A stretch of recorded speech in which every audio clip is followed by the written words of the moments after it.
हरि हरि विफले जनमा गुनाइनु हरि हरि विफले जनमा गुनाइनु मानुष्य जन्म पाइया राधा कृष्ण ना भजिया मानुष्य जन्म पाइया राधा कृष्ण ना भजिया জানিয়া শুনিয়া বিষ খাইনু জানিয়া শুনিয়া বিষ খাইনু গোলোকের প্রেমাধনা হরি নাম সংকীর্তনা গোলোকের প্রেমাধনা हरि नाम संकीर्तना रति ना जन्मिल केने ताय रति ना जन्मिल केने ताय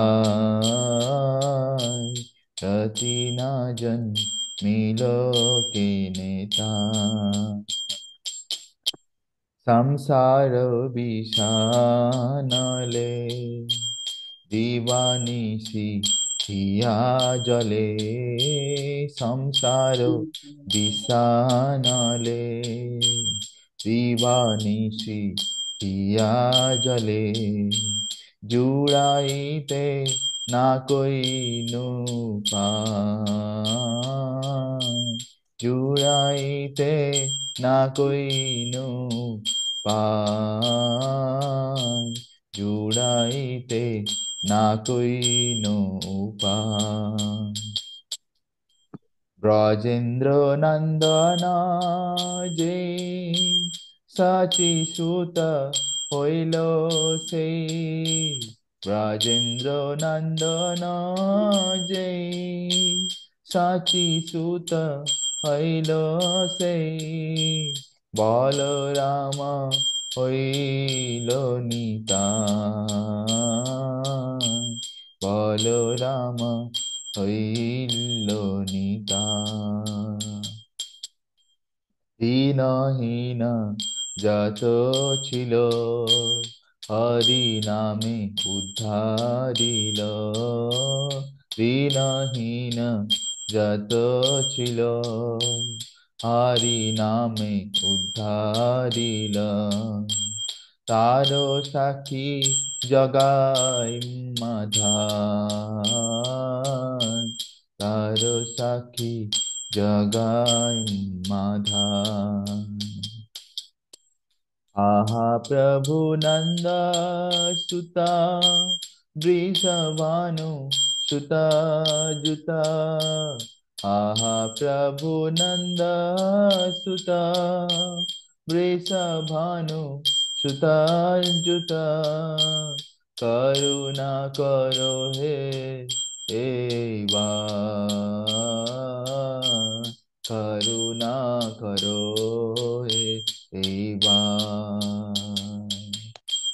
नरोत्तम दासे कय ना ठेली हो रंगा पाय नरोत्तम दास कय ना ठेली हो रंगा पाय তোমা বিনা কে আছে আমার তোমা বিনা কে আছে আমার হরে কৃষ্ণ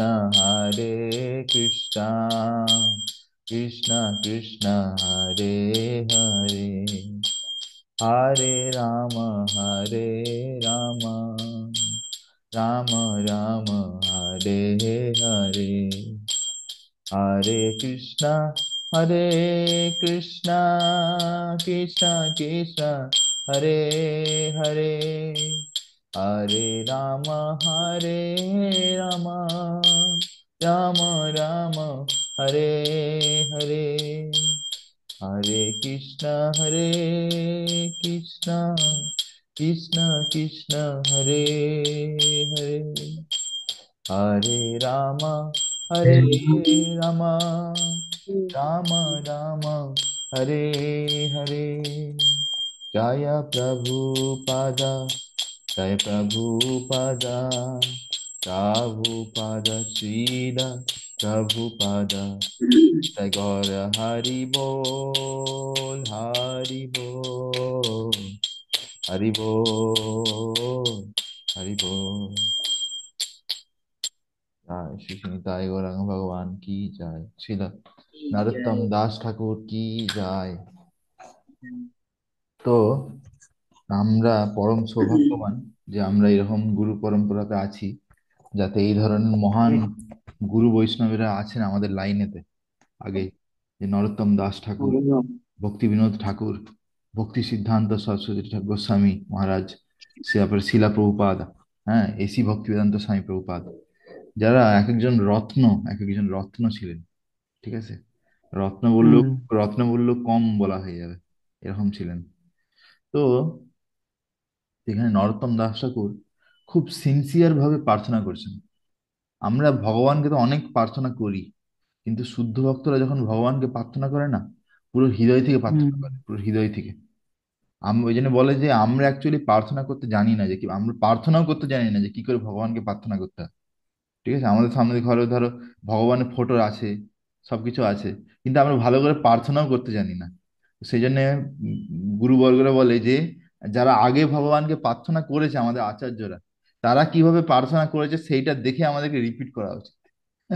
তাহলে কি হবে, তাহলে তাতে সেটাতে শুনে অ্যাটলিস্ট ভগবান খুশি হবে, বলবে না এ আমার যে শুদ্ধ ভক্ত তাকে তার মানে পদচিহ্ন ফলো করার চেষ্টা করছে, পায়ের ছাপ হাঁটার চেষ্টা করছে, হ্যাঁ না? তো সেই দেখে হয়তো আমার উপরেও, আমরা অধম তবু আমাদের উপরেও কৃপা করে দেবেন হয়তো। ঠিক আছে, এই হচ্ছে ব্যাপার। তো বলছে যে হরি হরি বিফলে জনম গোনাইন, আমি হরিকে না ডেকে, হরির সেবা না করে আমি বিফলে আমার মানুষ জন্ম কাটিয়েছি, এরকম নরোত্তম দাস ঠাকুর বলছেন।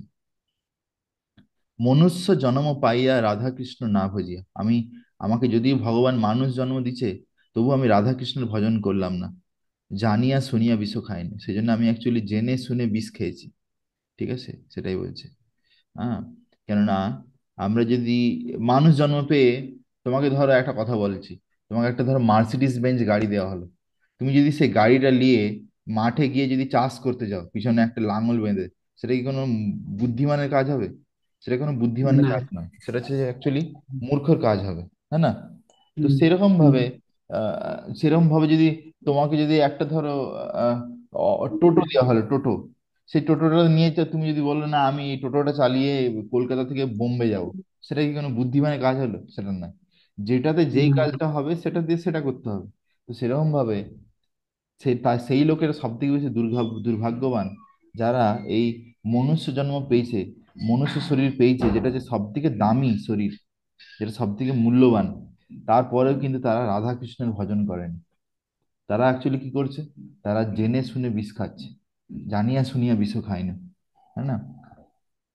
মানে আহ, মানে ব্যাপারটা কি, যেমন আমরা উদাহরণ দেখতে পারি যে আজকাল বিভিন্ন ইন্ডাস্ট্রি থেকে, যেমন ধরো যারা সিগারেট তৈরি করছে, তারা দেখতে পাই যে সিগারেটের প্যাকেটের বাইরে লিখে দিচ্ছে যে টোবাকো কজেস ক্যান্সার। ঠিক আছে, টোবাকো কজেস ক্যান্সার, মানে তামাকু फेफड़े के लिए हानिकारक है, এরকম বলে হিন্দিতে, সিনেমার আগেও বলে, দেখবে। তবুও লোক জেনে বুঝে সিগারেট খাচ্ছে, তাই না? জেনে বুঝে সিগারেট খাচ্ছে। তাহলে তাহলে তাদেরকে কি বলবে, এটা বলো এবারে, এই লাইনটা ঠিকঠাক বলেছে না? জানিয়া শুনিয়া বিষ খাইনু, হ্যাঁ, জানিয়া শুনিয়া বিষ খাইনু। ওকে। তারপরে প্রত্যেকদিন লোক যখন সকালবেলা নিউজ পেপার খুলে, তখন লোক কি দেখে, যে এরকম এরকম খবর দেখে যে এরকম অমুক জায়গাতে গাড়ি অ্যাক্সিডেন্ট হয়েছে, গাড়ি যে ড্রাইভার ছিল সে মাদক দ্রব্য খেয়ে, মানে মদ খেয়ে গাড়ি চালাচ্ছিল, সেই জন্য তার গাড়ি অ্যাক্সিডেন্ট হয়েছে। তবুও তুমি গাড়ি, তুমি প্রত্যেকদিন তুমি দিল্লির রাস্তায় যেখানে মদের দোকান আছে সেখানে যাও, সেখানে কোনো লোকের কম পাবে না, ভিড় কম হচ্ছে না। বুঝতে পেরেছো? লোক কি জানে না যে মদ খেয়ে কি হবে, কি পরিণাম হতে পারে? সেটা জানে না, জানে, তবুও কিন্তু লোক খেতে ছাড়ে না। বুঝতে পেরেছো? তো সেই জন্য এখানে বলছে হুম যে আমরা মানুষ জন্ম না পেয়ে আমরা যদি রাধাকৃষ্ণ না ভজন করছি, তাহলে আমরা এরকম করছি যে মার্সিডিজ বেঞ্চ পেয়েছি, যেটা নিয়ে আমরা মানে কলকাতা থেকে কন্যাকুমারী পর্যন্ত আরামসে চলে যেতে পারি। সেটা না করে আমরা কি করছি, সেই সেই গাড়ি নিয়ে মাঠে নামিয়ে আমরা লাঙল হাল চাষ করছি। বুঝতে পারছো? সেরকম হচ্ছে ব্যাপার। আর হুম হুম হ্যাঁ, আর আমরা কি করছি, জেনে শুনে বিষ খাচ্ছি। মানে এই মানুষ শরীরটা এত সুন্দর যে এইটাকে যদি কেউ ঠিকঠাক করে প্রয়োগ করে, ভক্তি করে, তাহলে সে এই জীবনেই ভগবত ধাম চলে যেতে পারে একদম। আরে কলকাতা থেকে কন্যাকুমারী কি, এই মানুষ শরীরে ঠিকঠাক প্রয়োগ করলে এই জড় জগৎ থেকে, ওই ব্রহ্মাণ্ড থেকে বাইরে, এই পৃথিবী থেকে বাইরে বেরোবে। সেখান থেকে এই যে সৌরজগৎ, এখান থেকে বাইরে বেরোবে। এখান থেকে ব্রহ্মাণ্ডের থেকে বাইরে বেরোবে। তারপরে বাইরে যে বিরজা নদী সেখানটা পেরোবে। তারপর ব্রহ্মজ্যোতি পেরোবে। তারপরে কৈলাস ধাম পেরোবে। তারপরে বৈকুণ্ঠ পেরোবে। অযোধ্যা পেরোবে। হ্যাঁ, দ্বারকা, মথুরা, এরকম পেরিয়ে একদম গোলকধাম বৃন্দাবন চলে যেতে পারে। ভাবো তো। সেইখানে তাহলে যদি কেউ সেই মানুষ শরীরটা নিয়ে একটা দুদিনের ইন্দ্রিয় তৃপ্তি, আনন্দ সুখ, ইন্দ্রিয় সুখ নিয়ে যদি মেতে রয়ে যায়, তাহলে তো সেই এরকমই করলো যে যে একটা বোকা মানুষ, তাকে মার্সিডিজ গাড়ি দেওয়া হয়েছিল, হ্যাঁ, কলকাতা থেকে কন্যাকুমারী যাওয়ার জন্য, কিন্তু সে সেটাকে নিয়ে লাঙল চষছে মাঠে গিয়ে, है না? তো সেই হচ্ছে ব্যাপার। তো সেকেন্ড সেকেন্ড পয়েন্টে বলছে গোলকেরও প্রেম ধন হরিনাম সংকীর্তন। এবারে বলছে, প্রথমে নরোত্তম দাস ঠাকুর আমাদেরকে বুঝালেন যে আমাদের অবস্থাটা কোথায়। দ্বিতীয় শ্লোকে বলছে যে এবারে মহাপ্রভু আমাদেরকে কি নিয়ে এসছে, আমাদেরকে কি দিতে। যে বলছে গোলকের প্রেম ধন, যেটা সব থেকে গোলকধাম বৃন্দাবনে যে শ্লোক আছে আমরা দেখি, ঈশ্বর পরমা কৃষ্ণ সচ্চিদানন্দ বিগ্রহ অনাদির আদির গোবিন্দ সর্ব কারণ কারণম চিন্তামণি প্রকর ছদ্মসু কল্প বৃক্ষ লক্ষাবৃতেষু সুরভিরভিপালয়ন্তম লক্ষ্মী সহস্র শত সম্ভ্রমস্যেভ্যমানম গোবিন্দমাদি পুरुषम तमहम भजामि। है ना? वेणुं कण्वन्तमरविन्ददलायताक्षं बर्हावतं समसितं बुधसुन्दरङ्गं कन्दर्पकोटिकमनीयविशेषशोभं গোবিন্দমাদিপুরুষম তমহম ভজামি। তো বলছে সেই যে গোলকধাম বৃন্দাবন, যেখানে ভগবানের নিবাসস্থান, সেখানে ভগবানের সেবা কিভাবে হচ্ছে দেখো। সেখানে আহ, আহ, মানে অনন্ত কোটি লক্ষ্মী দেবী। আমাদের আমাদের এখানে এই জড়জগতে একজন লক্ষ্মী দেবী যদি চলে আসেন, তিনি সমস্ত ধন সম্পত্তি দেন সমস্ত লোকদেরকে। একজন লক্ষ্মী দেবী। হুম তো সেরকম বৈকুণ্ঠতে মহালক্ষ্মী দেবী আছেন। ঠিক আছে, মহালক্ষ্মী বৈকুণ্ঠে আছে। যে মহালক্ষ্মীর আন্ডারে বিভিন্ন লক্ষ্মী দেবী, যারা এই জড়জগতে বিভিন্ন মানুষদের যা কিছু লক্ষ্মীর প্রয়োজন সেগুলো দিচ্ছেন। ঠিক আছে। তো তো এই যে মহালক্ষ্মী আছে, এইরকম বৈকুণ্ঠতে অনেক অনেক গ্রহ আছে। ধরো বরাহদেবের একটা গ্রহ আছে, নৃসিংহদেবের একটা আছে, মৎস্য কুর্ম, হ্যাঁ, এরকম সবার এক একটা করে আলাদা আলাদা যতগুলো অবতার ভগবানের। হ্যাঁ, যেমন বলে অবতারোহি অসংখ্যাত। ভগবানের কত যে অবতার তার কোনো গুনতে পারবে না। অসংখ্যাত। কৃষ্ণস্তু ভগবান স্বয়ং। কিন্তু কৃষ্ণকে পরম ভগবান। তো সেই সমস্ত যে লক্ষ্মী দেবী, সেই সমস্ত লক্ষ্মী দেবী ভগবানের সেবা করছেন গোলকধাম বৃন্দাবনে। ঠিক আছে। শুধু লক্ষ্মী দেবী সেবা করছেন না, লক্ষ্মী দেবীরা ডাইরেক্ট সেবা পাচ্ছেন না, জেনে রাখো। ঠিক আছে। বলছে যে সেইখানে যে মানে সবার প্রথমে সেবা করছেন রাধারানী, শ্রীমতী রাধারানী। ঠিক আছে। শ্রীমতী রাধারানীদের সেবা করছেন আটজন সখী, অষ্টসখী। আমরা যেমন মায়াপুরে যদি আমরা দর্শন করি, তাহলে আমরা দেখতে পাবো যে অষ্টসখী রাধা মাধব। হ্যাঁ না? তো সেই যে অষ্টসখী আছে, আটজন আছে, সেই আটজন সখীকে আবার তাদের আন্ডারে অনেক মঞ্জরি আছে। ঠিক আছে, উপসখী মঞ্জরি আছে। সেই মঞ্জরিদের আবার আন্ডারে আছে অনেক অনেক উপমঞ্জরি আছে। ঠিক আছে। তো এইভাবে মানে বহু বহু ভগবানের সেবক সেবিকা আছে, যারা গোলকধাম বৃন্দাবনে ভগবানের সেবা করছে। ঠিক আছে। তো এই যে এত লোক যে এত লোক যে সেবা করছে, এত লোক যে গোলকধাম বৃন্দাবনে সেবা করছে, যেমন প্রথমে রাধারানী, তারপরে অষ্টসখী, তারপরে অষ্টসখীদের আবার যে তারা অ্যাসিস্ট্যান্ট আছে, বিভিন্ন উপসখী, সেই উপসখীদের আবার অ্যাসিস্ট্যান্ট আছে, তারা মঞ্জরি। সেই মঞ্জরিদের অ্যাসিস্ট্যান্ট আছে। এরকম ভাবে মানে ভাবতে পারছো?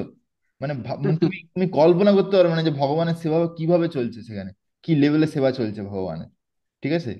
তো হ্যাঁ, তো আমরা যেমন আজকে আমার মনে পড়ছে, আজকে সকালে আমার 10:30টার সময় আমাদের এখানে যে রাধারমণজি আছে তার বার্থডে আজকে, বার্থডে অ্যানিভার্সারি। তো তার একটা অনুষ্ঠান ছিল, আমাদের শ্রীতাই প্রভু অনুষ্ঠান করছিলেন। তো একটা কমিউনিটিতে, সেখানে অভিষেক ছিল ভগবানের, রাধারমণজি অভিষেক। তখন যেন অভিষেক হচ্ছিল, তখন দুজন ভক্ত অভিষেকে করছে, পিছনে একজন সাপ্লাই করছে, আরো দু তিনজন হেল্পার, তারা হেল্প করছে।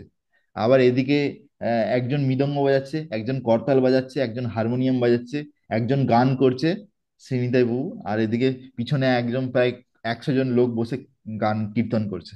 ঠিক আছে। তো ভাবো যে কত হ্যাঁ, সুন্দর, ভগবানের কত আনন্দ হচ্ছে সেইভাবে ভগবান যখন ভক্তদের থেকে সেবা নিচ্ছে সেই অভিষেক অনুষ্ঠানে।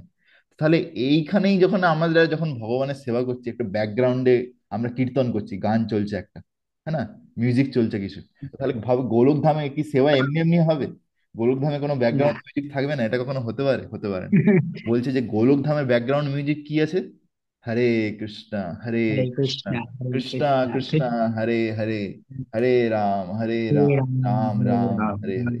রাম। তো সেই যে গোলক ধামের যে প্রেমধন, যেইটা সব থেকে হায়েস্ট প্রেমা, ঠিক আছে, সেই প্রেমধন হচ্ছে কি? হরিনাম সংকীর্তন।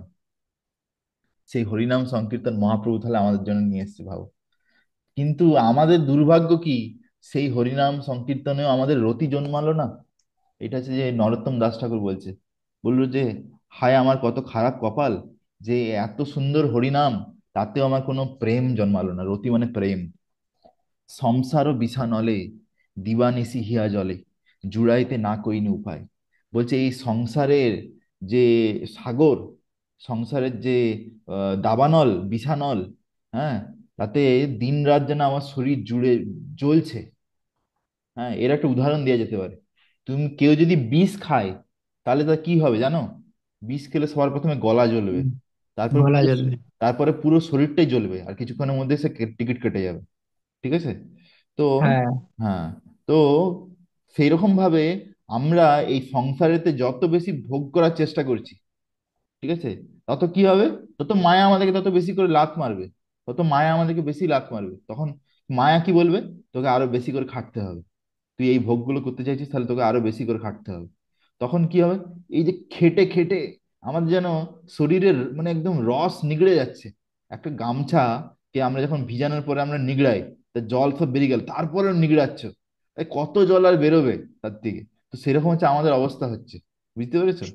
তো সেই জন্য, তো সেই জন্য বলছে যে এই সংসারের বিষানলে দিবানিশি হিয়া জ্বলে। আমাদের শরীরটা পুরো দিন রাত জ্বলছে। আমরা ভগবানকে যখনই ভুলে যাই তখন শরীর জ্বলতে থাকে। ঠিক আছে। জুড়াইতে না কইন উপায়। আমি তো এর থেকে মুক্তি পাওয়ার কোনো উপায় দেখতে পাচ্ছি না আর। ঠিক আছে। সেরকম বলছে। হ্যাঁ। তারপরে 3 নম্বর শ্লোকে বলছে, এবার 3 নম্বর শ্লোকে বলছে যে মহাপ্রভু আর নিত্যানন্দ প্রভু কত দয়ালু, যারা আমাদের জীবনে এসেছেন আমাদেরকে রাস্তা দেখানোর জন্য এই কলিযুগে। ব্রজেন্দ্র নন্দন যেই শচীসুত হইল সত্যি সেই। সত্যি হইল সে। তো যে ব্রজেন্দ্র নন্দন কৃষ্ণ যে ছিলেন, ঠিক আছে, যিনি গোলকধামে নিত্যলীলা বিলাস করছেন, ঠিক আছে, যিনি হচ্ছেন পরম পুরুষোত্তম ভগবান, তিনি হচ্ছে শচীসুত হলেন। শচী মায়ের গর্ভে আহ আবির্ভূত হলেন শচীসুত, শচীনন্দন। হ্যাঁ। তো মহাপ্রভু রূপে এলেন। বলরাম হইল নিতাই। আর বলরাম যে কি হলেন? নিত্যানন্দ প্রভু। নিতাই। বলরাম, বলরাম হইল নিতাই। দিনও তারপরে কি তারা কি করছেন এখন সেটাই বলছে, যে মহাপ্রভু আর নিত্যানন্দ প্রভু কেন এসছেন সেইটা এখানে বলছেন। দীনহীন যত ছিল হরি নামে উদ্ধারিল। হরি বল, যত হরি যত বল। দীনহীন ছিল, যত অধম পতিত ছিল, সবাইকে হরিনাম উদ্ধার করে দিল। তার উদাহরণও দিচ্ছে, তারও সাক্ষী জগায় মাধায়। হ্যাঁ, দেখো, যখন আমরা ধরো কাউকে আহ কেউ যদি বলে এ খুব বড় প্রিচার, প্রিচার মানে প্রচারক, প্রচারক, ঠিক আছে, ধর আমি হ্যাঁ, একজনকে, আমি ধরো আমি একজনকে ভক্ত বানিয়েছি, আমি অত বড় ধরো কেউ নয়, কিন্তু অনেক অনেক ব্রহ্মচারী ধরো আছে, সে হয়তো 500 জনকে ভক্ত বানিয়েছে, ঠিক আছে, 500 জন। তো তাহলে সে অনেক বড় প্রচারক, ঠিক আছে, প্রিচার। তো এখন হুম, সে যদি উদাহরণ দেয় যে সে কত ভালো প্রিচার, তাহলে সে কি বলবে? সে সব থেকে খারাপ খারাপ কোন লোকদেরকে ভক্ত বানিয়েছে, সব থেকে চ্যালেঞ্জিং জায়গা কোথা থেকে গিয়ে ভক্ত বানিয়েছে, যাদেরকে ভক্ত বানানো অসম্ভব, তবু তাদেরকে ভক্ত যদি সে বানাতে পারে, তখন তার নাম একদম ছড়িয়ে যায়। হ্যাঁ না? তো একদম তো একদম। মানে সব থেকে থার্ড ক্লাস লোক যারা, তাদেরকে যদি ভক্ত বানাতে পারে, তাহলে হচ্ছে যে জানতে হবে যে তার ট্যালেন্ট আছে কিছু। ঠিক আছে? এবার যারা যেমন ধরে প্রভুপাদ জি। যেমন যেমন ধরো, কেউ ধরো ছেলে ভালো ছেলে, শান্তশিষ্ট, হ্যাঁ না, সে এমনি ধার্মিক, হ্যাঁ, হ্যাঁ সে এমনি হয়তো ভগবানকে জানতো না, এমনি সাধারণ জীবন যাপন করছিল, তাকে ভক্ত বানানোটা অত অত কঠিন কাজ নয়। তাকে ঠিকঠাক করে যদি কেউ বুঝাতে পারে, তার মাথায় ভগবান বুদ্ধি দিচ্ছে, সে হয়তো বুঝে যাবে। কিন্তু যারা ভাবো পুরো ইন্দ্রিয় তৃপ্তিতে ডুবে আছে, একদম দিন রাত ইন্দ্রিয় তৃপ্তি করছে, এছাড়া কিছু দেখতেই পায় না, তাদেরকে যদি কেউ ভক্ত বানিয়ে দিতে পারে, তাহলে জানতে হবে যে তার মধ্যে বিশেষ কৃপা আছে, বিশেষ ব্যাপার। তো সেইভাবে যে মহাপ্রভুরাও যখন প্রচার করতো, যে নিত্যানন্দ প্রভু, মহাপ্রভু, অদ্বৈত আচার্য, হরিদাস ঠাকুর, এরা যখন প্রচার করতো, সেই সময় প্রচারের যে সব থেকে বড় ফল তারা যে পেয়েছিল, সব থেকে খারাপ কোনো লোককে যে ভক্ত বানাতে পেরেছিল, তাদের উদাহরণ এখানে দিচ্ছে, যে তারও সাক্ষী জগায় মাধায়। তো বলছে, মানে বলতে চাইছে জগায় মাধায়কে যখন উদ্ধার করতে পেরেছে, তাহলে অন্য সবার আশা আছে। ঠিক আছে? কেননা বলা হয় যে জগাই হুম, মাধায় এত পাপ করতো, এত পাপ করতো, যে যমরাজেরও টেনশন হয়ে গেছিল। যমরাজ কি করছে বলেছো? চিত্রগুপ্ত আছে, সে সবার পাপের হিসাব রাখছে, কিন্তু চিত্রগুপ্ত বলছে যে যমরাজ, এই জগাই মাধায় এত বেশি পাপ করছে যে আমার, মানে লিখে লিখে আমি আর পাচ্ছি না, আরো দুজন অ্যাসিস্ট্যান্ট রাখতে হবে আমাকে। তো চিত্রগুপ্ত আবার দুজন এক্সট্রা অ্যাসিস্ট্যান্ট রেখেছিল জগাই মাধায়ের পাপের খাতা লেখার জন্য। মানে খাতা ফাইল পুরো ভরে গেছে, একটা ঘর পুরো ভরে গেছে, তবু তাদের পাপ আর শেষ হচ্ছে না। ঠিক আছে?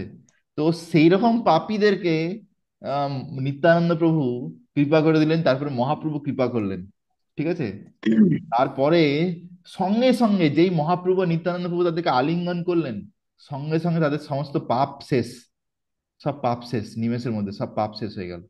তো সেই দেখে ইভেন যমরাজ পর্যন্ত অজ্ঞান হয়ে গেছে, সেই দৃশ্য দেখে, যে এত পাপী, এর জন্য আমি দুজন লোক এক্সট্রা রেখেছিলাম এতদিন ধরে পাপের হিসাব রাখার জন্য, কম্পিউটার ভরে কম্পিউটার ক্র্যাশ হয়ে গেছিল, একটা ঘর ভরে ফাইল জমে গেছিল, আর সেই পাপের হিসাব সেই বড় পাপী দুজনকে এরভাবে উদ্ধার করে দিল, এত দয়ালু। এই দেখে মানে যমরাজ নিতে পারলো না, অজ্ঞান হয়ে গেল, ভাবো। ঠিক আছে? তো সেই জন্যে, তো আমাদেরকে এর থেকে বুঝতে হবে যে মহাপ্রভু নিত্যানন্দ প্রভু আমাদের কৃপা করার জন্য রেডি আছে, কিন্তু আমরা কি তাদের কৃপা নেওয়ার জন্য কিছু করছি, নাকি শুধু যেখানে আছি ওখানেই পড়ে থাকবো? আমরা যদি আগে যদি না আসি কৃপা নেওয়ার জন্য, তাহলে কি করে হবে? তাই না? সেরকম হচ্ছে ব্যাপার। হুম, ধরো ধরো আমি একটা উদাহরণ দিচ্ছি, ধরো বলা হলো যে আমি এখানে নিউ টাউন ইসকন মন্দিরে আছি, এখান থেকে সাপুরজি মোড় সামনে আছে। ঠিক আছে? ধরো সাপোজ হ্যাঁ, বললো যে প্রধানমন্ত্রী নরেন্দ্র মোদী এসে সাপুরজি মোড়ে মোড়ে দাঁড়িয়ে বেশ ভালো ভালো শীত বস্ত্র দান করছেন। ঠিক আছে? বিনামূল্যে দান করছেন, ভালো ভালো চাদর, কম্বল সব দান করছেন, যার যা দরকার গাও নিয়ে চলে আসে। এখন কেউ যদি বলে না না না, আমি খুব অধম, আমি অধম, আমি যেতে পারছি না, আমি এখানেই বসে থাকবো", তো তাহলে সে কি অটোমেটিক পেয়ে যাবে? সে পেতে পারবে না। না, তাহলে সে, তাকে অ্যাকচুয়ালি অধম নয়, সে হচ্ছে কুঁড়ে। অ্যাকচুয়ালি অধম নয়, কুঁড়ে, কুঁড়ের দলে তার নাম লিখাতে হবে। কিন্তু কেউ যদি একটু খেটে, একটু কষ্ট করে যদি হেঁটে যায় 5 মিনিট, এখান থেকে 5 মিনিট লাগবে হার্ডলি, দিয়ে হ্যাঁ, সাপুরি মোড়, তাহলে সেখান থেকে সে পেয়ে যাবে, প্রধানমন্ত্রীর হাত থেকে ডাইরেক্ট পেয়ে যাবে। হ্যাঁ না? তো সেরকম হচ্ছে ব্যাপার। তো সেই রকম ভাবে মহাপ্রভু নিত্যানন্দ প্রভু আমাদের কৃপা করার জন্য রেডি আছে, একদম রেডি, একদম। ঠিক আছে? কিন্তু আমরা যদি তার কৃপা নিতে না আসি, তার জন্য যদি কিছু না করি, আমরা যদি বলি যে না আমরা যেখানে আছি সেরকমই আমাদের চলতে থাকবে, আমাদের জীবনে যেমন চলছে ওইরকমই চলতে থাকবে, ওই আর কোনো, এইভাবে আমরা কৃপা পেয়ে যাবো, তাহলে ওইরকম করে হবে না। ওইরকম করে কৃপা পাওয়া যায় না, আমাদেরকে কৃপা পেতে গেলে কিছু করতে হবে। হ্যাঁ না? তাহলে তো আমি ভগবান, হুম, ভগবানের যতটা সম্ভব আমাদের কাছে আসতে হবে। ঠিক আছে? সো তাহলে কি হবে? যেমন জগায় মাধায়ের যেমন উদ্ধার করেছে, সেরকম ভাবে আমাদেরও ভগবান অবশ্য উদ্ধার করবে, সেটা কোনো সংশয় নেই। তারপরে 4 নম্বর শ্লোকে, তো এখন হচ্ছে যে নরোত্তম দাস ঠাকুর প্রার্থনা করছে ভগবানের কাছে যে হাহা প্রভু নন্দসুত বৃষভানু সুতজিত। ভানুসুদ্ধ। হ্যাঁ, ও নন্দসুত মানে কৃষ্ণ, আর বৃষভানু সুতোযুত মানে হচ্ছে রাধারানী। করুণা করহ। বিশ্বভানু সুত, উম, হ্যাঁ বিশ্বভানু সুতোজিত মানে? এখানে তো এখানে তো ওয়ার্ড টু ওয়ার্ড ট্রান্সলেশন নেই। তো এখানে বলছে যে ও lord Krishna son of Nanda accompanied by daughter of Vrishabhanu. জুতো মানে হচ্ছে যার সঙ্গে দাঁড়িয়ে আছে, জুতো মানে একসাথে আছে। ও। রাধারানী আর হুম, কৃষ্ণ একসাথে দাঁড়িয়ে আছে, ঠিক আছে, থাকে না, তারা আলাদা আলাদা থাকে না। হুম, তো আহ, হুম, যেমন আমরা বলি রাধা গোবিন্দ, হ্যাঁ, বা রাধা মদন হুম, মোহন, আমরা কখনো একজনকে আলাদা করে ডাকি না, আমরা সবসময় একসাথে ডাকি না। তো সেরকম ভাবে বলছি যে হুম, হাহা প্রভু নন্দসুত বিশ্বভানু সুতজিত, করুণা করহ এইবার। ও রাধা কৃষ্ণ, তোমরা দয়া করে আমাকে এবারে করুণা করো। নরোত্তম দাস কয়, না ঠেলিহ রাঙ্গ পায়ে, তোমা বিনা কে আছে আমার। নরোত্তম দাস ঠাকুর বলছে, ও রাধারানী ও কৃষ্ণ, আমি তোমাদের চরণে আশ্রয় গ্রহণ করার চেষ্টা করছি, তোমরা দয়া করে আমাকে তোমার চরণ থেকে সরিয়ে দিও না, আমাকে সবসময় তোমাদের চরণে একদম ভক্ত সঙ্গে রাখো। ঠিক আছে, এইটাই হচ্ছে আমার একমাত্র ভরসা। ঠিক আছে। তো হরি আমাদেরকে বল। এই যে এই যে নরোত্তম দাস ঠাকুর এই যে ভজনটা, এটা একটা এক্সাম্পলারি ভজন, একটা একদম এক্সাম্পলারি ভজন। এই ভজনটা আমাদেরকে মুখস্থ করে নিতে উচিত। ডেলি সকালবেলা জব করার আগে আমরা আমাদের সামনে ভগবানের ফটোর সামনে প্রার্থনা করতে পারি, তারপর আমরা জব শুরু করতে পারি, হ্যাঁ না? তো এইভাবে আমাদেরকে প্রার্থনা করতে হবে, তার সঙ্গে সঙ্গে আমাদেরকে নিজেদেরকে চেষ্টা করতে হবে। ঠিক আছে। তো হুম, যেমন যেমন একটা এ, এ, যেমন নিজেদেরকে চেষ্টা কেন করতে হবে তার একটা উদাহরণ দিচ্ছি। যেমন একটা উদাহরণ আছে, সেখানে বলে যে একজন একজন দুজন দুজন চাষি ছিল। একজন একজন চাষি ছিল, সে একটু কুঁড়ে ছিল, কুঁড়ে। সে দুজনেই ভগবানের উপর বিশ্বাস করতো। তো সে কুঁড়ে চাষি কি করছে, সে ঘরে বসে বসে শুধু ভগবানকে প্রার্থনা করছে, বলছে ভগবান আমার খেতে চাল দিয়ে দাও, ধান দিয়ে দাও, গম দিয়ে দাও, সবকিছু, আর কিছুই করছে না। ঠিক আছে। আর আরেকজন চাষি আছে, সে কি করছে, খেতে গিয়ে লাঙল চষছে বলদকে নিয়ে, তারপরে যে চষা হয়ে গেল তারপরে বীজ বুনে দিল, হ্যাঁ, তারপরে আল বেঁধে দিল, এবার বৃষ্টি হলে জল জমে গেল, এবার ধান হবে, তারপর ভগবানকে প্রার্থনা করছে যাতে ভালো ধান হয়। দিয়ে তার ধান ঠিক টাইমে যখন সময় এলো তার ধান পেকে গেল, সুন্দর ধান হয়ে গেল। আর ওই যে চাষি ছিল কুঁড়ে, সে শুধু হুম, বসে বসে শুধু প্রার্থনা করছে, আর কিছু না, কিছু করছেই না। তাহলে তার কি হুম, কিছু হবে? তো সেই জন্য সেরকম না, ভগবান আমাদেরকে কৃপা করবে, কিন্তু আমাদেরকেও কিছু করতে হবে তার জন্য, আমাদের কৃপাটা নেওয়ার জন্য কিছু করতে হবে। হ্যাঁ, আমরা যদি হুম, মানে ধরো কৃপা এখান থেকে বৃষ্টি হচ্ছে, কৃপার বৃষ্টি হচ্ছে, আমরা যদি হাতটা নাও পাততে পারি, তাহলে তাহলে আমাদের হাতে কি কৃপাটা আসবে? আসতে পারবে না, না, আমাদের চোখের সামনে দিয়ে বয়ে চলে যাবে, এরকম হচ্ছে ব্যাপার। হুম, তো সেই জন্য এই নয় যে ভগবান কৃপা করছে না, ভগবান কৃপা করছে। যেসব ভক্তরা ভগবানের সামনে আছে বা ভগবানের থেকে দূরেও আছে, যেভাবে ভগবান ভালোভাবে ভক্তি করছে, তারা বুঝতে পারছে। কিন্তু আমাদেরকে সবসময় চেষ্টা করতে হবে, আমাদেরকে আগে এগোনোর জন্য চেষ্টা করতে হবে, তখন ভগবান আমাদেরকে অবশ্যই করবে। সাপোজ ধরো একজন ধরো ঠিক করলো যে আমি ব্রহ্মচারী হব, কিন্তু সে ধরো শুধু ভগবানকে প্রার্থনাই করে যাচ্ছে, সে কোনোদিন ধরো চাকরি ছাড়ছেও না, ঘর থেকে পালিয়ে আসছেও না, তাহলে তাকে কি ভগবান একবার কোলে করে তুলে নিয়ে গিয়ে ব্রহ্মচারী বানাবে? না, সেটা কখনো একদমই না। হবে না।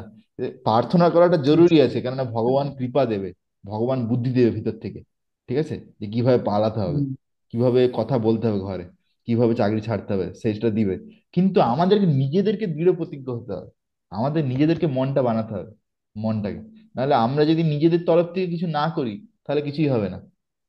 আমার এই সম্বন্ধে একটা খুব সুন্দর উদাহরণ মনে পড়ে, সেটা হচ্ছে যে রুক্মিণী দেবী। রুক্মিণী দেবীর উদাহরণ একদম এক্সাম্পলারি। ঠিক আছে, যে ইভেন রুক্মিণী দেবী যিনি সাক্ষাৎ মহালক্ষ্মী, তিনিও কিন্তু কৃষ্ণকে পাওয়ার জন্য কিন্তু অনেক কষ্ট করেছেন। ঠিক আছে, অনেক কষ্ট করেছেন তিনিও। হ্যাঁ। তো তিনি প্রথমে কি হুম, করেছেন, যখন কৃষ্ণের ব্যাপারে শুনেছিলেন যে যে কৃষ্ণ হচ্ছে যে কত সুন্দর, তার সৌন্দর্য, হ্যাঁ, তা নারদ মুনি এসে একদিন কি করছে, তার বাবা যে রাজা ছিলেন, রুক্মিণী দেবীর বাবা, তার রাজপ্রাসাদে কৃষ্ণর গুণগান করছে। রুক্মিণী দেবী কোনোদিন কৃষ্ণকে দেখেওনি চোখে, কোনোদিন দেখেনি, না জানে, না জেনেছে, না শুনেছে, না দেখেছে কোনোদিন যে কৃষ্ণ কি, কৃষ্ণ কে। এবারে নারদ মুনি একদম তার ভুরি ভুরি প্রশংসা করছে। তারপরে কৃষ্ণর যে রূপ মাধুরী তার বর্ণনা করছে, বলছে যে সে কৃষ্ণ কিভাবে যখন বাঁশি বাজায়, বংশী বাজায়, তার বাঁশির সুরেতে কি হয়, তখন গায়ে গায়েরা স্তব্ধ হয়ে যায়, কখনো যমুনার জল প্রবাহ হয় বন্ধ হয়ে যায়, কখনো বিভিন্ন যে রানীরা আছে তারা সব স্তব্ধ হয়ে যায়, হ্যাঁ, গোপীরা সবাই যে যেখানে আছে সেখান থেকে ছেড়ে চলে আসে এরকম। তো এরকম ভাবে কৃষ্ণের যে বর্ণন, সেই বর্ণনা শুনেই রুক্মিণী দেবী প্রেম হয়ে যায় ভগবানের জন্য। ঠিক আছে, তখন রুক্মিণী দেবী ঠিক করে নেয় যে আমি যদি কাউকে বিয়ে করব, তা আমি কৃষ্ণকে বিয়ে বিয়ে করবো, এরকম। ঠিক আছে, তো তো সেই সেই দিন থেকেই রুক্মিণী দেবী কৃষ্ণকে তার স্বামী মেনে নেয়। ঠিক আছে, তো কিন্তু যেহেতু তার বাবা, তার যে ভাই ছিল রুক্মিণী, তাকে একটু ভয় করতো। তার ভাই শিশুপালের সঙ্গে তার বিয়ে দেওয়া ঠিক করছিল রুক্মিণীর। হ্যাঁ, হ্যাঁ, হ্যাঁ। তো তখন এদিকে আহ, রুক্মিণী দেবী তো কৃষ্ণকে অলরেডি তার মন প্রাণ দিয়ে দিয়েছে, ভালোবেসে ফেলেছে অলরেডি। হ্যাঁ, তার সর্বস্ব দিয়ে দিয়েছে। তিনি তখন একটি প্রেম পত্র লিখেছেন, প্রেম পত্র লিখেছেন কৃষ্ণকে। ঠিক আছে, যে কৃষ্ণ, হুম, আমি তোমাকে তুমি তোমাকে আমার প্রভু স্বীকার করে নিয়েছি অলরেডি। হ্যাঁ, আমি তোমাকে আমার হৃদয় দিয়ে দিয়েছি তোমার চরণে, অলরেডি আমার সর্বস্ব সঁপে দিয়েছি। হ্যাঁ, তো আমি তোমাকে ছাড়া কাউকে বিবাহ করতে রাজি নেই, তোমাকেই বিয়ে করতে চাই। তো আমি, তুমি দয়া করে আমাকে তোমার দাসী হিসাবে স্বীকার করো। আর তুমি এই অমুক দিনেতে আমার বিবাহ অনুষ্ঠান হবে। আমি এই দিনেতে কি বলে এই আহ, দুর্গা দেবীর মন্দিরেতে পুজো করতে যাব। ওই সময় ওখান থেকে তুমি আমাকে এসে উঠিয়ে নিয়ে যাও। এরকম ভাবে প্রেমপত্র লিখে দেয়, লিখে পাঠিয়ে দেয় কৃষ্ণকে। ঠিক আছে, তো তো হুম, দেখো, এর রুক্মিণী দেবীও কিন্তু প্ল্যান করেছে। রুক্মিণী দেবী এই নয় যে না, আমি তো দেখো আমাদের কেসে না আমরা অর্ডিনারি, কিন্তু রুক্মিণী দেবী তো একদম ডাইরেক্ট কৃষ্ণের সঙ্গে কথা, মানে ইয়ে চলছে, চিঠি লিখছে। তো কৃষ্ণ তো পরম পুরুষোত্তম ভগবান না। তাহলে রুক্মিণী হুম, দেবী এরকম বলেন না আমি আমার রাজপ্রাসাদে বসে থাকবো, কৃষ্ণ এসে একেবারে রাজপ্রাসাদ ভেঙে নিয়ে এসে নিয়ে যাবে, এরকম নয়। রুক্মিণী দেবী ইভেন প্ল্যান করেছে যে কিভাবে ঘর থেকে পালাতে হবে। সে কি করলো, দুর্গা দেবীর মন্দিরে গেল, যে দুর্গা দেবীর মন্দিরে দেবীর পুজো করলো, দেবীকে অনেকক্ষণ প্রার্থনা করলো। তারপরে বাইরে পুরো একদম সমস্ত রাজার রাজার একদম লাইন দিয়ে ঘিরে আছে রুক্মিণী দেবীকে সিকিউরিটি দেওয়ার জন্য। কিন্তু তারাও অলরেডি খবর পেয়ে গেছে যে কৃষ্ণ মনে হচ্ছে আসছে, মনে হচ্ছে আসছে, কিন্তু কৃষ্ণকে কেউ দেখতে পাচ্ছে না যে কোথায় গেছে কৃষ্ণ। ঠিক আছে, হুম, দিয়ে হুম, বলে যে এরকম, রুক্মিণী দেবী মন্দির থেকে বেরোলো। ঠিক আছে, মন্দির থেকে জাস্ট বেরোচ্ছে, সেই সময় মানে ঝড় যেরকম আসে না, মানে হঠাৎ করে ঝড় চলে আসে, ওরকম ঝড়ের হুম, মতন বেগে, হ্যাঁ, একটা আছে যে যে ভগবানের যে নন্দী ঘোষ, সেই নন্দী ঘোষ রথ আসে। রথ এসে সেখানে তার উপর কৃষ্ণ স্বয়ং আছে আর দারুক তার সারথি। দিয়ে কৃষ্ণ সাক্ষাৎ রুক্মিণী দেবীকে যেমন একটা সিংহ একটা হরিণকে তুলে নেয়, হরণ করে, তো সেরকম ভাবে রুক্মিণী দেবীকে উঠিয়ে নেয় রথে, দিয়ে সেখান থেকে চলে যায়। ঠিক আছে, আরে, আরে, তো আরে। তো তো সেরকম ভাবে আমাদেরকেও নিজেদেরকে চেষ্টা করতে হবে। আমরা যদি পুরোপুরি পুরো জিনিসটা যদি ভগবানের হাতে দিয়ে দিই, হ্যাঁ, সেটা ভগবানের হাতে দিতে হবে, কিন্তু তার সঙ্গে আমাদের নিজেদের চেষ্টা করতে হবে, নাহলে না চেষ্টা করলে হবে না। তুমি যত উদাহরণ দেখবে সব উদাহরণে তুমি এরকমই দেখতে পাবে। ওকে, তো হুম, হুম, এবারে হুম। আমরা শ্রীমদ্ ভাগবতমে আমরা স্ক্রিন শেয়ার করছি জাস্ট।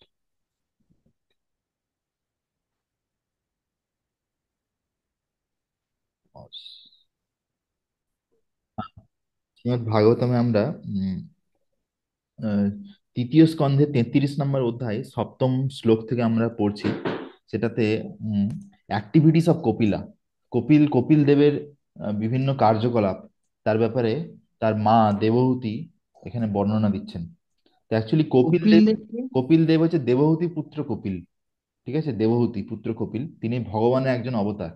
ঠিক আছে, ভগবান যিনি হুম, সাংখ্য ফিলোসফি যিনি ও, বর্ণনা করেছেন। তুমি অলরেডি প্রভুপাদের বইয়ে হয়তো পড়েছো, প্রভুপাদের বইয়ে হ্যাঁ, প্রভুপাদ হ্যাঁ। অনেকবার বলেছে সাংখ্য ফিলোসফি।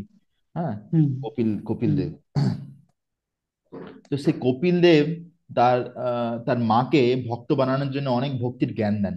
ঠিক আছে, যে ভক্তি কিভাবে করতে হয়, এই জড়জগতের প্রকৃতি কি, একটা মায়ের পেটে যখন বাচ্চা থাকে তখন তার জীবের অবস্থা কি হয়, তারপরে যখন নরকে যায় মৃত্যুর পর তারপরে তার কি অবস্থা হয়, সবকিছু ডিটেলস দেন। তো এইভাবে যখন তার মা পুরো ভক্ত হয়ে যায়, তারপরে শেষে তখন দেবহূতি কপিল দেবের গুণগান করতে থাকেন। ঠিক আছে, গুণগান করতে থাকেন। হুম। তো সেইখানে উম, একটা শ্লোকে বলছে যে হরিনামের হরিনামের মহিমা কি, সেটার ব্যাপারে অলরেডি আজকে সকালে আমি একটা যে ক্লাস দিয়েছিলাম সেখানে রেকর্ডিং আমি পাঠিয়ে দেবো। হরিনামের মহিমা উপরে একটা শ্লোক ছিল। তো তারপরে এই দ্বিতীয় শ্লোকটা, এর পরের যে শ্লোকটা আছে, সেখানে বলছে যে হরিনাম যারা জপ করে তারা তাহলে কোন স্তরেতে আছে সেটার ব্যাপারে এখানে বলছে।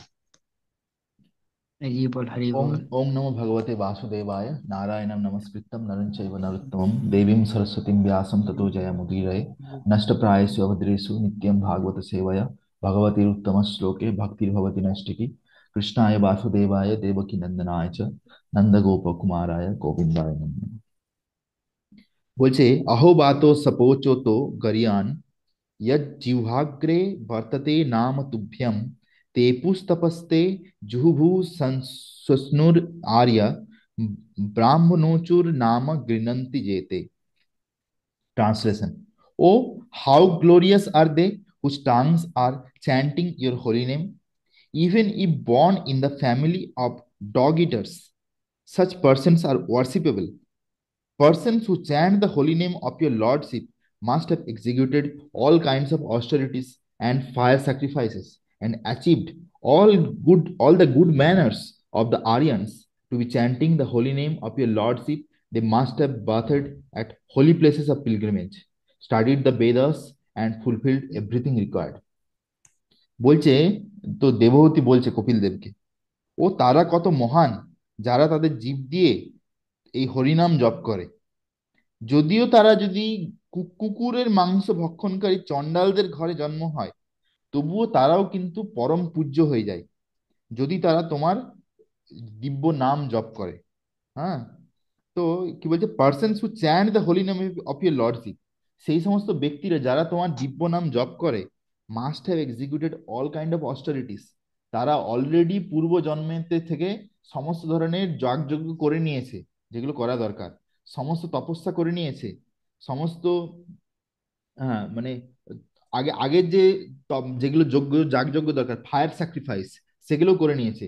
Achieved all the good manners of Aryans, মানে একটা আর্যদের মধ্যে যা যা গুণ থাকে সেই সমস্ত গুণ অলরেডি তাদের মধ্যে চলে এসেছে। To be chanting the holy name of your lordship, হ্যাঁ, তোমার দিব্য নাম জপ করা মানে they must have bathed at the holy places of pilgrimage, তারা সমস্ত আহ, যে তীর্থস্থান সেখানে অলরেডি স্নান করে নিয়েছে। Studied the Vedas and fulfilled everything required, তারা অলরেডি বেদের শাস্ত্র পড়ে নিয়েছে, আর যা কিছু দরকার তারা অলরেডি করে নিয়েছে। ঠিক আছে, তো সেই জন্যে আমাদেরকে বুঝতে হবে যে যারা হরিনাম করছে তারা কিন্তু কেউ অর্ডিনারি নয়। ঠিক আছে, যেমন উম, একটা একটা শ্লোক আছে যেখানে বলে যে মনুষ্যানাম সহস্রেষু। ঠিক আছে, যে অনেক অনেক অনেক অনেক লক্ষ লক্ষ কোটি কোটি মানুষের মধ্যে একজন হচ্ছে ভক্ত হয় অ্যাকচুয়ালি। ঠিক আছে, তো মানে উম, মানে যেমন যেমন তুমি যদি স্টেজ বাই স্টেজ দেখো যে আহ, আহ, জ্ঞানী কর্মী যোগী এরকম অনেক আছে। ঠিক আছে, হয়তো লক্ষ লক্ষ কর্মী আছে, তাদের মধ্যে একজন ধরো জ্ঞানী। ঠিক আছে, লক্ষ লক্ষ কর্মী আছে, লক্ষ বললেও ভুল, ধরো কোটি কোটি কোটি কর্মী, তাদের মধ্যে ধরো কিছু জ্ঞানী হচ্ছে শ্রেষ্ঠ। বুঝতে পারছো, লক্ষ লক্ষ কর্মী তাদের মধ্যে কিছু কিছু জ্ঞানী হচ্ছে শ্রেষ্ঠ, যাদের মধ্যে জ্ঞান আছে মাথায় কিছু। হ্যাঁ, তারপরে এরকম লক্ষ লক্ষ কোটি কোটি জ্ঞানী, হ্যাঁ, তার মধ্যে একজন ধরো যে মুক্ত, একজন একজন একজন ধরো হচ্ছে যে একজন ধরো মুক্ত, মুক্ত মানে যারা আছে যার মধ্যে অনেক জ্ঞান লাভ করে নিয়েছে, তারা হচ্ছে যে অনেক উচ্চ স্তরে আছে। তো সেরকম কোটি মুক্ত মধ্যে হয় এক কৃষ্ণ ভক্ত। তো যারা অলরেডি ধরো লিবারেটেড স্টেজে আছে, যারা অনেক জ্ঞান লাভ করে নিয়েছে, তাদের মধ্যে থেকে রেয়ার হয় একজন কৃষ্ণ ভক্ত। তো সেই জন্যে এখানে যে শ্লোকটা বলছে যে যারা হরিনাম জপ করছে তারা অলরেডি সবকিছু আগে থেকে করে নিয়ে এসেছে, অনেক অনেক অনেক অনেক জন্ম ধরে ভক্তি শুরু করেছে। ঠিক আছে, তারপরে যে এই জন্মে তারা কন্টিনিউ হরিনাম করতে পারছে। বুঝতে পারছো, এটা এই নয় যে না আমি আমি নিজের ইচ্ছাই জব করছি। নিজের ইচ্ছায় জব করায় বেশি দিন চলবে না, যদি ভগবানের কৃপা যদি না থাকে। ঠিক আছে, ওরে আগে বাবা। আগের যদি স্বীকৃতি যদি না থাকে তাহলে বেশি দিন চলবে না। এটা হচ্ছে ব্যাপার। যেমন আমরা দেখি যে উম, তুমি তো দেখতেই পারো যে আমাদের যে গ্রুপ আছে হোয়াটসঅ্যাপে, সেখানে কত লোক নতুন আসে, জয়েন করে, তারপর কিছুদিনের হ্যাঁ। মধ্যে আবার আবার তাদেরকে আমি বার হুম করে দিই। হ্যাঁ না, কেন কেন বার করে হুম দিই? কেননা অ্যাকচুয়ালি যেটা করা দরকার সেটা কিছুই করছে না, কোনো কথা শুনছে না, ফোন উঠাচ্ছে না, কিছুই করছে না। তো বেকার তাকে রেখেই বা কি লাভ? হ্যাঁ না, শেষ ব্যাপার। তো সেই জন্য ভক্তিতে অনেকে মানে কি বলে পাইপলাইনের মতন, আসছে যাচ্ছে। ইসকনে একবার করে আসছে, এসে মহাপ্রসাদ খেলো, প্রথম দিন হরিনাম করলো, কিছু করলো, তারপর ঘরে গেল, ঘরে গিয়ে ঘরের লোক বললো ও তোর ব্রেন ওয়াশ করে দিবে, ঠিক আছে, ও ইসকনে হ্যাঁ। যাস না, ব্রেন ওয়াশ করে দিবে। হরে কৃষ্ণ। তারপরের দিন থেকে আর দেখবে আর তার দেখা পাওয়া যাচ্ছে না। ফোন করলে ফোন উঠাবে না, হোয়াটসঅ্যাপ করলে হোয়াটসঅ্যাপ রিপ্লাই করবে না। বুঝতে পেরেছো? তো সেই হুম। জন্য সেই জন্য পাইপ লাইনের মতন অনেকে বেরিয়ে যায়, বুঝতে পেরেছো? কিন্তু কিছু কিছু সিনসিয়ার সিনসিয়ার লোক হয় যারা তার মধ্যেও আটকে যায়, তার মধ্যেও সব তারা ঠিকঠাক ভাবে সেটেল হয়ে যায়, তাই না? যারা বুঝতে পারে অ্যাকচুয়ালি যে এই ভক্তিটা কি জিনিস। তাৎপর্য শিল প্রভুপাদ বলছেন, as it is stated in the previous verse, a person who has once offenselessly chanted the holy name of God become immediately eligible to perform Vedic sacrifices.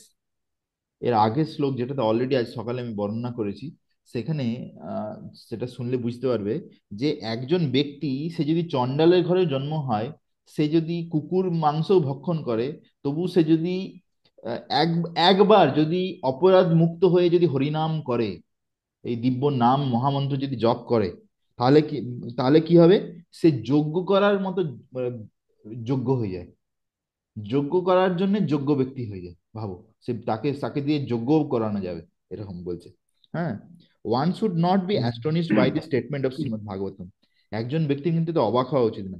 One should not disbelieve or think how by chanting the holy name of the lord can one become a holy man to be compare to the most elevated brahmana. তো কেউ এরকম ভাবতে পারে যে নাম জপ করে কেউ কিভাবে ব্রাহ্মণ হয়ে যেতে পারে। To eradicate such doubts in the mind of the unbelievers, this verse affirms that the stage of chanting of the holy name of Lord is not sudden. তো এইটা বিশ্বাস দেওয়ার জন্য এখানে শাস্ত্র বলছে যে এই যে হরিনাম যে জপ কেউ করছে, সেটা কিন্তু হঠাৎ করে কখনো হয়ে যায় না। এই নয় যে না, হঠাৎ করে সে জপ শুরু করে দিল, এরকম হয় না। But that the chanters have already performed all kind of Vedic rituals and sacrifices. Actually এই ব্যক্তি তার আগের আগের অনেকগুলো জন্ম ধরে অনেক সুকৃতি, অনেক কিছু যাগযজ্ঞ, অনেক তপস্যা করেছে। হুম, it is not very astounding for no one in this life can chant the holy name of the Lord unless he has passed all lower stages. সে যদি আগের পদক্ষেপগুলো ক্রস করে না এসছে, তাহলে সে এই জন্মে ডাইরেক্ট হরিনাম জপ করতে পারবে না। যেমন আমি একটা উদাহরণ দিচ্ছি, এই যারা ধরো আমাদের সম্পর্কে আসছে, কিছুদিন একদিন দুদিন কথা হলো, খুব উৎসাহ দেখালো, তারপর দিন থেকে পালিয়ে গেল, আর আর তার টিকি পাওয়া যাচ্ছে না, ফোন করলে ফোন উঠাচ্ছে না, হ্যাঁ, হোয়াটসঅ্যাপে রিপ্লাই দিচ্ছে না, একদম মানে ভাবছে যে না, আমরা যেন কিছু আসামি, আমরা যেন কিছু ভুল কাজ করছি। এদিকে ভালো জিনিসই বলছি, যে রে, নাম জপ করে পাপ কার্য ছেড়ে দাও তাহলে মুক্ত হয়ে যাবে, কিন্তু তাদের সেটা খারাপ লাগছে, হ্যাঁ না? তো অ্যাকচুয়ালি কি, এদেরকে আরো আরো অনেক জন্ম ঘুরতে হবে, বুঝতে পেরেছো? এই জন্মে যে ইসকনে একবার এলো, হরিনাম ধরে করলো, শুনলো, প্রসাদ খেলো, এতে স্বীকৃতি হয়ে গেল, কিন্তু দুর্ভাগ্য যে এই জন্মে কিছু করতে পারলো না, কেন? তাদের সেখন সেই রকম স্বীকৃতি ছিল না, বুঝতে পেরেছো? সেরকম স্বীকৃতি ছিল না, সেরকম ব্যাংকের অ্যাকাউন্টে ছিল না টাকা পয়সা। মানে ভক্তি করার জন্য এক ধরনের টাকা পয়সা দরকার, বুঝতে পেরেছো? সেটাকে বলে স্বীকৃতি। হ্যাঁ, অজ্ঞাত স্বীকৃতি। হ্যাঁ, তো সেই স্বীকৃতি ছিল না। তো এখন অনেক আত্মা আছে যারা স্বীকৃতি অর্জন করছে, এরকম ভাবে অনেক অনেক জন্ম ধরে স্বীকৃতি অর্জন করে যখন একদম ব্যাংকের অ্যাকাউন্ট একদম ভরপুর হয়ে যাবে, তখন সেই জন্মের থেকে সে একদম পারফেক্ট শুরু করবে, বুঝতে পেরেছো? এরকম হচ্ছে ব্যাপার। তো এখানে বলছে যে such as performing Vedic ritual sacrifice, studying the Vedas, practicing good behavior like the Aryans, all these must first have been done. Just as a student in a law class is to be understood to be have already graduated from a general education.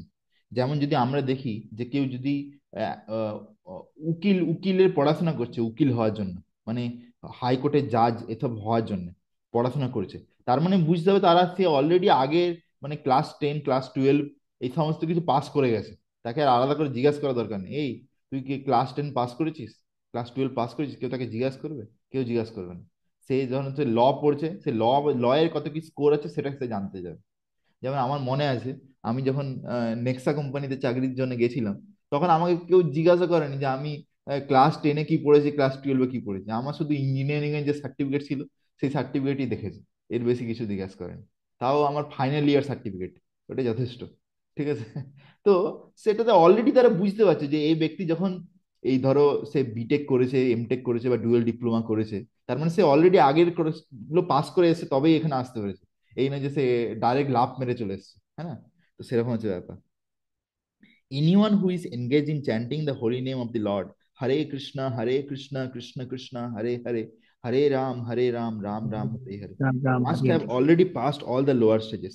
তার মানে সে সমস্ত নিম্ন স্তরকে পেরিয়ে এসেছে। It is said that those who simply chant the holy name with the tip of the tongue are glorious.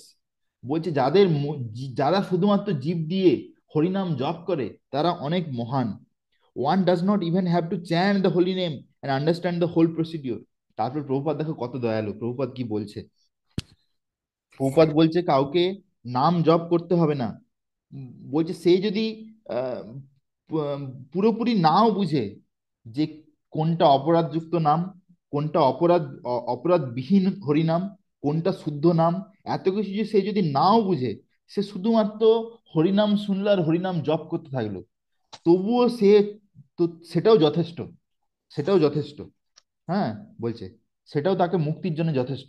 তার সেখান থেকেও সে ধীরে ধীরে শুদ্ধ হয়ে যাবে। সে তখন থেকে সেখান থেকেও শুদ্ধ হয়ে যাবে। বুঝতে পেরেছো? যদি আমরা যখন জেনে গেছি, এইটা প্রভুপাদ তাদের জন্য বলছে যারা কিছু জানে না, তাদের জন্য। আমরা তো অলরেডি জেনে গেছি, এখন আমাদেরকে নিরপরাধে জব করা উচিত। কিন্তু তো বলছে যে হরিনাম এত শক্তিশালী যে কেউ যদি না জেনে শুনেও যদি হরিনাম করে নেয়, তবুও তারও মুক্তি হয়ে যায়, ভাবো, তারও উদ্ধার হয়ে যায়। ঠিক আছে? যে এক minute just.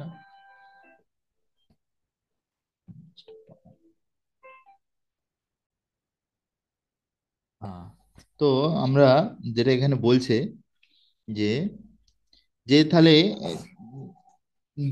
One does not even have to chant the holy name, তো সে কেউ যদি জাস্ট জব করা শুরু করে তাতে তার এরকম হয়।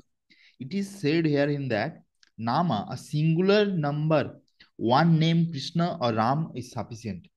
একটা একটা নাম, শুধু কৃষ্ণ বা রাম কেউ যদি বলে, সেটাই যথেষ্ট তাকে উদ্ধার করার জন্য। It is not that one has to chant the holy name of the Lord.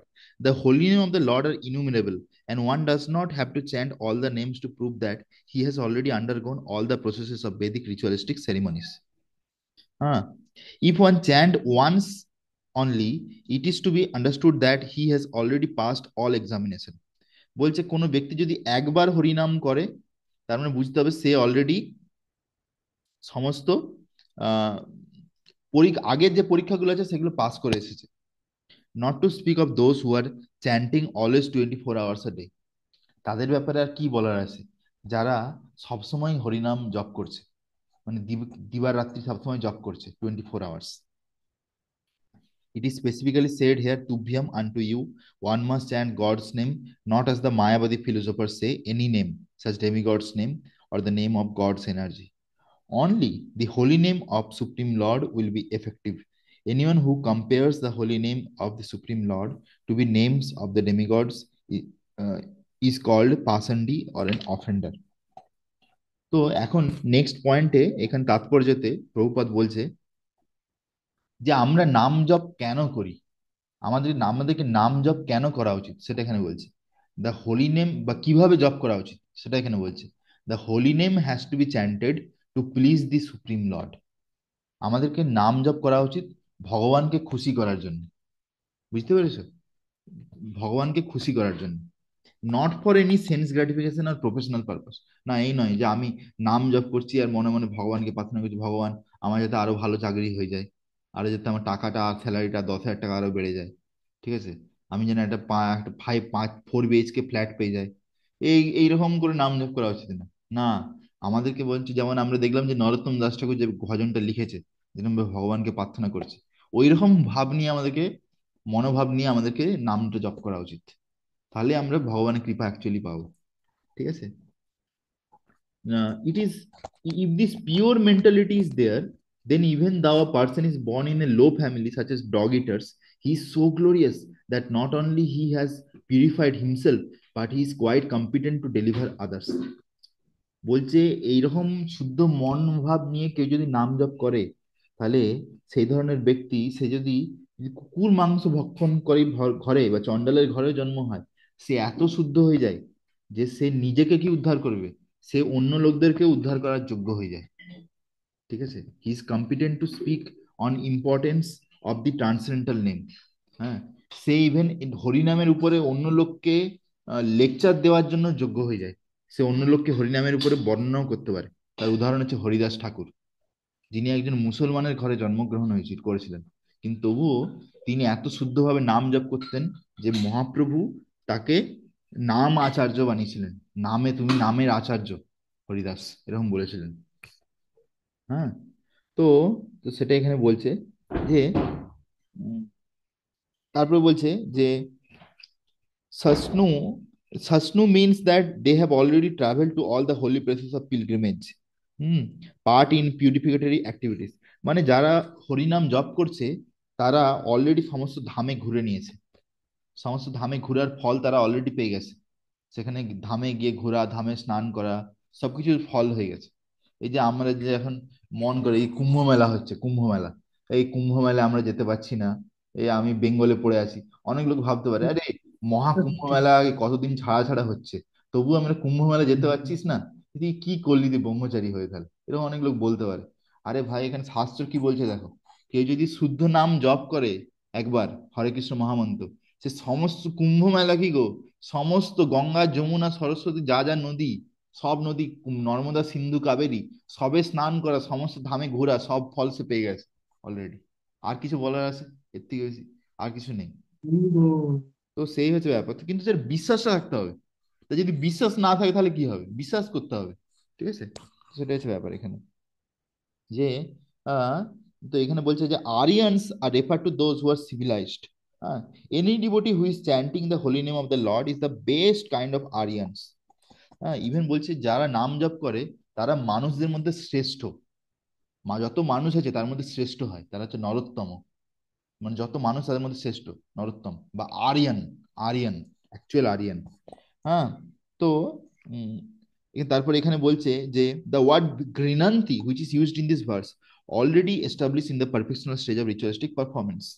If one is seated on the branch of high court and giving judgment on case, it means that he had already passed all legal exams and better than those who are engaged in the study of law or those expecting to study law in the future.